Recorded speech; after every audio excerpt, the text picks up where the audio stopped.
ಎಲ್ರಿಗೂ ನಮಸ್ಕಾರ. ಇವತ್ತೊಂದು ಹೊಸ ವಿಷಯದೊಂದಿಗೆ ನಿಮ್ಮ ಮುಂದೆ ಬಂದಿದೆ. ಏನು ವಿಷಯ ತೋರಿಸ್ತೀನಿ ಬನ್ನಿ.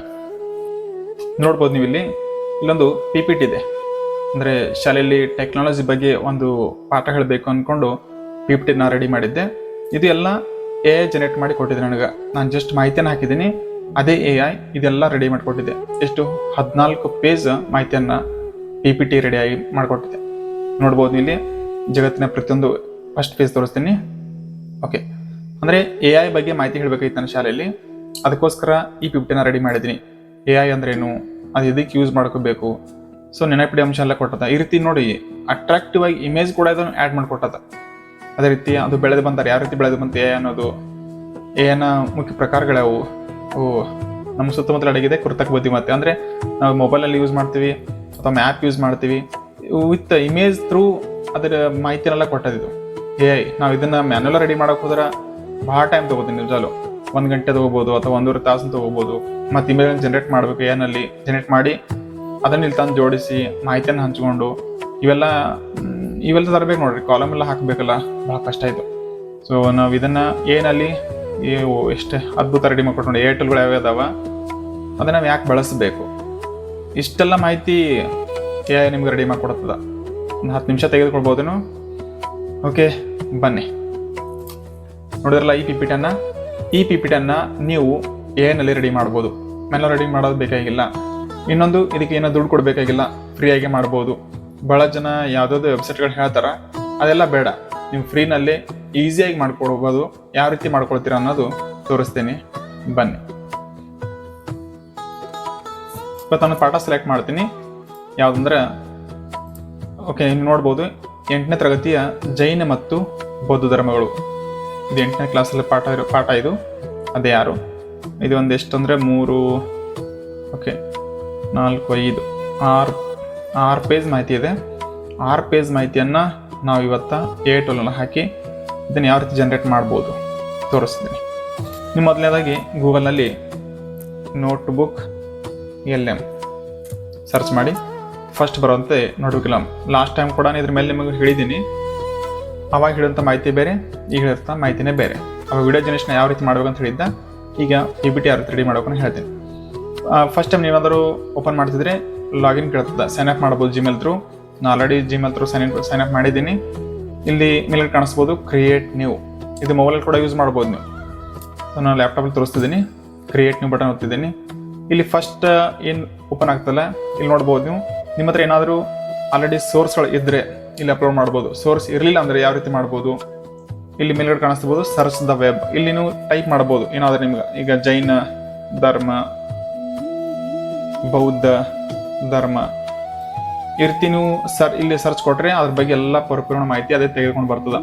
ಗೂಗಲ್ನಲ್ಲಿ ಅಥವಾ ಯೂಟ್ಯೂಬ್ನಲ್ಲಿ ಅಥವಾ ಯಾವುದೋ ನ್ಯೂಸ್ ಪತ್ರಿಕೆ, ಇಲ್ಲೆಲ್ಲ ಯಾವ್ದಾವ್ದು ಮಾಹಿತಿಗಳು ಇರ್ತದೆ ತೆಗೆದುಕೊಂಡು ಬಂದು ಅದೇ ಸೋರ್ಸನ್ನು ತೆಗೆದುಕೊಳ್ತದೆ. ಸೊ ನಮ್ಮ ಹತ್ರ ಆಲ್ರೆಡಿ ಸೋರ್ಸ್ ಇದೆ, ಒಂದು ಪಾಠ ಇದೆ. ಆ ಪಾಠಗಳನ್ನ ರೆಡಿ ಮಾಡಬೇಕು. ಅದಕ್ಕೆ ನಾನು ಏನು ಮಾಡ್ತೀನಿ ಅಂದರೆ, ಇಲ್ಲಿ ಸರ್ಚ್ ಕೊಡೋಂಗಿಲ್ಲ, ಅಪ್ಲೋಡ್ ಫೈಲ್ಸ್ ಅಂತ ಇದೆ ನೋಡಿ. ಅಪ್ಲೋಡ್ ಫೈಲ್ಸ್ ಮೇಲೆ ಕ್ಲಿಕ್ ಮಾಡಿ. ಆಲ್ರೆಡಿ ಒಂದು PDF ರೆಡಿ ತೊಗೊಂಡಿದ್ದೀನಿ. ಈಗ 8ನೇ ಕ್ಲಾಸ್, ಓಕೆ, ಈ PDF ಇಲ್ಲಿ ಸೋರ್ಸ್ ಆಗಿ ಅಪ್ಲೋಡ್ ಮಾಡ್ತಿದ್ದೀನಿ. ಇದು ಅಪ್ಲೋಡ್ ಆಗಿ ಒಂದು 5 ನಿಮಿಷದಲ್ಲಿ ಅಪ್ಲೋಡ್ ಆಗ್ಬೋದು. ಅದಕ್ಕಿಂತ ಕಡಿಮೆ ಟೈಮಲ್ಲಿ ಆಗ್ಬೋದು. ನಾನು 5 ನಿಮಿಷ ಅಂತ ಹೇಳ್ತಿದ್ದೀನಿ, 2 ನಿಮಿಷದಲ್ಲಿ. ಅಂದರೆ ನಿಮ್ಮ PDF ಯಾವ ಸೈಜ್ ಇದೆ ಅದ್ರ ಮೇಲೆ ಡಿಪೆಂಡ್ ಆಗ್ತದೆ. ಸೊ 1 ನಿಮಿಷದಲ್ಲಿ ಅಪ್ಲೋಡ್ ಆಗ್ತದೆ. ನೋಡ್ಬೋದು ನೀವು, ಅಪ್ಲೋಡ್ ಆಗಿದೆ. ಈಗ ಜೈನ ಮತ್ತು ಬೌದ್ಧ ಉದಯ ಮತ್ತು ತತ್ವಗಳು. ಇಲ್ಲೇನು ಸ್ಟಾರ್ಟ್ ಟೈಪಿಂಗ್ ಅಂತ ಇದೆಯಲ್ಲ, ಇಲ್ಲಿ ನೀವು ಟೈಪ್ ಮಾಡಿ ಬೇಕಾದ್ರೆ ಮಾಹಿತಿಯನ್ನು ಕೇಳಬಹುದು. ಏನಂದರೆ ಈಗ ಜೈನ ಧರ್ಮದ ಬಗ್ಗೆ ಸಂಪೂರ್ಣ ಮಾಹಿತಿ ನೀಡು. ಈ ರೀತಿ ನೀವು ಚಾರ್ಟ್ ಮಾಡಿದ್ರೆ ಅದಕ್ಕೂ ನಿಮ್ಗೆ ಚಾರ್ಟ್ ಆಗಿ ಕೊಡ್ತದೆ. ಅಥವಾ ಇಲ್ಲಿ ಕ್ವಶನ್ಸ್ ಆಲ್ರೆಡಿ ಅದೇ ಕೊಟ್ಟಿದೆ ನೋಡಿ. ಜೈನ ಮತ್ತು ಬೌದ್ಧ ಧರ್ಮಗಳ ಉದಯ ಕಾರಣವಾದ ಸಾಮಾಜಿಕ ಅಂಶಗಳು ಅದೇ ಕ್ವಶನ್ ಕೊಟ್ಟದೆ. ಇದ್ರ ಮೇಲೆ ಏನಾದರೂ ಕ್ಲಿಕ್ ಮಾಡಿದ್ರೆ ಅದ್ರ ಬಗ್ಗೆ ಮಾಹಿತಿ ತೆಗೆದುಕೊಂಡು ಬರ್ತದೆ. ಬಟ್ ನಮಗೆ ಬೇಕಾಯ್ತು ಇವತ್ತು PPT ರೆಡಿ ಮಾಡಬೇಕು. ಆ PPT ಎಲ್ಲಂದ್ರೆ ರೈಟ್ ಸೈಡ್ ನೋಡ್ಬೋದು ನೀವು. ಇಲ್ಲಿ ಇಷ್ಟು ಆಪ್ಷನಲ್ಲಿ ಮೇಲ್ಗಡೆ ಕಾಣಿಸ್ತಿದ್ದೀವಿ ಸ್ಲೈಡ್ ಡೆಕ್. ಈ ಸ್ಲೈಡ್ ಡೆಕ್ಕಲ್ಲಿ ಒಂದು ಏರೋ ಮಾರ್ಕ್ ಇದೆ ನೋಡಿ. ಈ ಏರೋ ಮಾರ್ಕ್ ಮೇಲೆ ಕ್ಲಿಕ್ ಮಾಡ್ತಿದ್ದೀನಿ. ಇಲ್ಲಿ ಒಂದು ಪ್ರಾಂಪ್ಟ್ ಕೊಡಬೇಕು. ಈ ಪ್ರಾಂಪ್ಟ್ ಎಲ್ಲಿದೆ? ಸೊ ನನ್ನ ಹತ್ರ ಒಂದು ಪ್ರಾಂಪ್ಟ್ ಇದೆ. ಎಷ್ಟದು? ಸುಮಾರು 8 ಪೇಜ್ ಒಂದು ಪ್ರಾಂಪ್ಟ್ ಇದೆ. ಈ ಪ್ರಾಂಪ್ಟನ್ನು ನಾನಿಲ್ಲಿ ಪೇಸ್ಟ್ ಮಾಡ್ತಿದ್ದೀನಿ. ಈ ಪ್ರಾಂಪ್ಟ್ ಎಲ್ಲಿದೆ? ಡಿಸ್ಕ್ರಿಪ್ಷನಲ್ಲಿದೆ, ಆರಾಮಾಗಿ ಹೋಗಿ ಫ್ರೀಯಾಗಿ ಯೂಸ್ ಮಾಡ್ಕೊಳ್ಬೋದು. ಈ ಪ್ರಾಂಪ್ಟಲ್ಲಿ ಒಂದೇ ಒಂದು ಚೇಂಜ್ ಮಾಡಬೇಕು. Right the lesson name hair ಅಂತ ಇದೆ. ನಾನೆಲ್ಲ ಲೆಸನಲ್ಲಿ ಕೊಡ್ತೀನಿ. ಏನಂದ್ರೆ ಜೈನ ಮತ್ತು ಬೌದ್ಧ ಧರ್ಮ. ಏನಿದೆ ಲೆಸನ್ ಕರೆಕ್ಟಾಗಿ ನೋಡ್ತೀನಿ. ಜೈನ ಮತ್ತು ಬೌದ್ಧ ಧರ್ಮಗಳು ಅದನ್ನು ಟೈಪ್ ಮಾಡ್ತೀನಿ. ಈಗ ಜೈನ ಮತ್ತು ಬೌದ್ಧ ಧರ್ಮ. ಕ್ಲಾಸ್ ಯಾವುದಿದು? 8th class. ಓಕೆ, 6 8 ಮಾಡ್ತೀನಿ. ಇದು ಸೋಷಿಯಲ್ ಸೈನ್ಸ್ ಸಬ್ಜೆಕ್ಟ್ ಇದೆ. ಅದೇ ನಿಮ್ದು ಯಾವ್ದಾರು ಇಂಗ್ಲೀಷ್ ಇದ್ರೆ, ಸೈನ್ಸ್ ಇದ್ರೆ ನೀವು ಇಲ್ಲಿ ಸಬ್ಜೆಕ್ಟ್ ಬರ್ಕೊಳ್ಬೋದು. ಇದು 3 ಚೇಂಜ್ ಮಾಡಬೇಕಿರೋದು ನೀವು. ಒಂದು ಟಾಪಿಕ್ ನೇಮ್, ಒಂದು ಕ್ಲಾಸ್, ಒಂದು ಸಬ್ಜೆಕ್ಟ್. ನಾನು ಚೂಸ್ ಲ್ಯಾಂಗ್ವೇಜ್ ಯೂಸ್ ಮಾಡಿ ಕನ್ನಡ ಬೇಕು. ನಿಮ್ಗೆ ಯಾವ್ದಾದ್ರು ಲ್ಯಾಂಗ್ವೇಜ್ ಬೇಕಂದ್ರೆ ಎಲ್ಲ ಲ್ಯಾಂಗ್ವೇಜ್ ಕೂಡ ಅದಾವೆ. ನಿಮ್ಗೆ ಯಾವ್ದು ಬೇಕು ಅಂತ ತೆಗೆದುಕೊಳ್ಬೋದು. ನಾನು ಕನ್ನಡ ಹಾಕಿದ್ದೀನಿ. ಈಗ ಜನರೇಟ್ ನೋಡ್ಬೋದು ನೀವು. ಇಲ್ಲಿ ರೌಂಡ್ ಆಗ್ತಿರ್ತದೆ. ಕೆಳಗಡೆ ಜನರೇಟಿಂಗ್ ಸ್ಲೈಡ್ ಡೆಕ್ ಸ್ಟಾರ್ಟ್ ಆಗಿದೆ ನೋಡಿ.